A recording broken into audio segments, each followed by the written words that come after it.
महंगाई पहले से बहुत ज़्यादा बढ़ चुकी है और सरकार कुछ कर नहीं रही है। मैं भी खुद नौकरी करता था, पहले चप्पल बेचता था और काम भी करता था।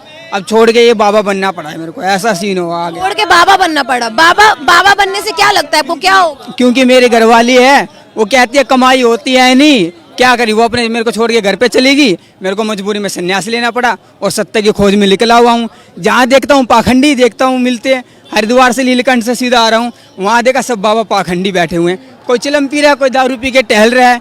परमात्मा को किसी से लगाव नहीं है और सब ये ऐसी चिंता में डूबे रहते, पता नहीं क्या है क्या। किस चीज से लगाव? मेरे को तो सिर्फ परमात्मा, आपको नहीं, सबको, जो आप पाखंड, सबको लगाव है, इस चीज से लगाव है। उनकी बस इच्छाएं पूरी हो जाए और बस अपना अपना मतलब पूरा होना चाहिए, चाहे दूसरा भाड़ में जाए। अब मैं वहाँ पे आया था मुरादनगर में, एक बेचारा मंदिर के बाहर पड़ा हुआ था, ठंड से कांप रहा था वो, बिल्कुल वो उसके हाथ पैर मुड़े हुए थे, ठंड से कांप रहा था।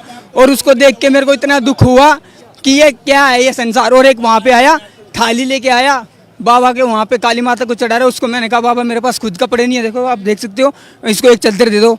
वो भटकता फिर रहा हूँ, लेकिन उसको किसी ने नहीं देखा। सब बस पूजा कर रहे हैं भगवान की, हो गया कल्याणी, हाथ चढ़ रहे हैं, फल वल सब कुछ सेवा हो रही है। सवारे मनुष्य का कोई नहीं है, मनुष्य का है ही नहीं। मैं अभी यहाँ आया हूँ, मुझे एक बाबा मिले हैं, ठीक है, बाबा मिले। मैंने बोला कि मुझे गुरु की तलाश है और मुझे वो शिक्षा सीखनी है, सत्य की अष्टांग योग, जिसका नाम है शंकर जी ने पार्वती को सिखाया था, जो मोक्ष प्राप्ति होती है। तो उनके मैं चला गया, आश्रम में चला गया और वहाँ पे देखा कि दारू की बोतल रखी हुई है अंदर। मेरे तो हैरान हो गया, मेरे अंदर डर आ गया। मैं कहा ये तू कहाँ पे आ गया, मायावी नगरी में। अब वो बातें कर रहे हैं, तेरे को चेला बना लेंगे, तेरे को वहाँ आश्रम है वहाँ बिठा देंगे, 30 गाड़ियाँ हैं और वो है और मठ है, हमारे पास इतनी धन संपत्ति है, सब वो हो जाएगा। तू अगर जो बड़ा, अभी तेरी उम्र कम है तो बड़ा हो जाएगा तो पता नहीं क्या क्या तेरे नाम हो जाएगा। ऐसे ऐसे बाबा हैं जो किसी के पास तो कुछ भी नहीं है, खाने को दाना नहीं है, और बाबाओं के पास आप देख लो जाके 1000-30 गाड़ियाँ, 40 गाड़ियाँ, सब कुछ चलता है।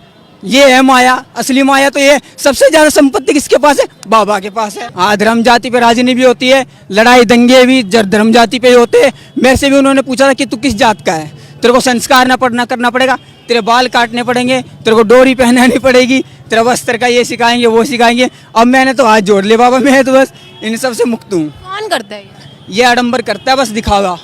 कौन करवाता है ये सब आप समझता हो, बस किसके अंडर में कह तो नहीं सकता ये, लेकिन ये सब संपर्क में है, इतना पता है मेरे को। इनका सबका संपर्क हैगा, आप समझ सकते हो। मैं नाम तो ले नहीं सकता हूँ।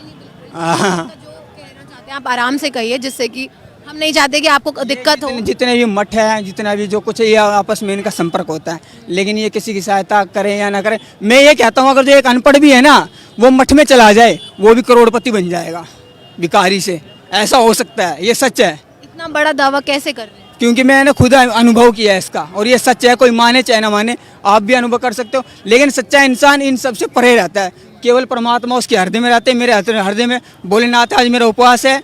वो कह रहे थे बाबा तू खा ले कचौरी, उपवास कुछ नहीं होता है, लेकिन मैंने नहीं खाया। उन्होंने मुझे दही दिया, मैंने दही खाया, ठीक है, और उन्होंने कहा कि उपवास में बर्फी खा सकते हैं, तो बर्फी खाया। मैं देख के हैरान हो गया कि इतना कुछ होते हुए भी हमारा देश भिखारी बन के रह गया। बस मेरे हाथ में कटोरा है लेकिन खाने को कुछ नहीं है, ऐसा है हमारा देश। ना सच बोल रहे हैं, आपको आगे दिक्कत नहीं हो जाएगी? मुझे दिक्कत ही हो रही है, मेरा तो जो कुछ था वो भी छिन गया। अब क्या ये भी छिन जाएंगे और क्या होगा, शरीर छिन जाएगा। मेरा उद्देश्य है बस मनुष्य का कल्याण हो, मनुष्य परमात्मा का सही रूप जान सके। परमात्मा मंदिर में नहीं है, मनुष्य ही परमात्मा का रूप है। और अगर जो मनुष्य की सहायता करेगा ना, तो ये दुख और हमारा ये देश बदलेगा। देखिए कितनी बड़ी बात इन्होंने कह दी कि मनुष्य जो है उसके दिल में भगवान है। भगवान भी ये कहते हैं मैं भाव का भूखा। हाँ, वो भाव का भूखा, उसे दिखावा जरूरत नहीं है। हमारी चाहे कोई भी हो, सरकार हो चाहे कुछ भी हो, श्रद्धा है। ये सब ये संसार बंधा हुआ है माया जाल में, काम क्रोध लोभ मोह अहंकार इच्छाएं वासनाएं, ये सब इसमें धसे हुए हैं। बस बाबा ही क्यों बने? आप मेहनत करके भी तो लोगों की मदद कर सकते थे। मेहनत कोई करने दे जब तो करें, कोई उभरने ही नहीं देते, किसी को दबाते हैं संसार में एक दूसरे को। मेहनत भी कोई नहीं करने देता, दबाते हैं एक दूसरे। कैसे दबाते हैं? अगर जो कोई उभरना चाहता है उसको हटा के दूसरे को बैठा देते हैं, या कुछ करना चाहता है। गरीब आदमी कभी उभर नहीं सकता, मेरा मानना यही है।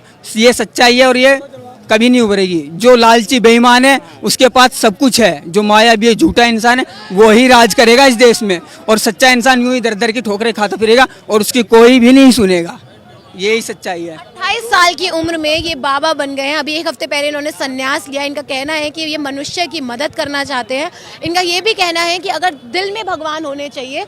देखिए, इनकी बातें मुझे बहुत हद तक सही लगी, और जहाँ एक तरफ लोग कह रहे हैं कि गरीबी नहीं है, बेरोजगारी नहीं है, उस पर भी इन्होंने सवाल उठाए कि नहीं, ऐसा नहीं है, गरीबी है। हमारा डेटा भी यही कहता है, गरीबी, महंगाई और बेरोजगारी बहुत ज़्यादा बढ़ गई है, जिसकी बात मैं लगातार हमारे चैनल के माध्यम से उठाती रहती हूँ। आपका इन पर क्या कहना है इस वीडियो पर, हमें कॉमेंट सेक्शन में ज़रूर बताएं। धन्यवाद।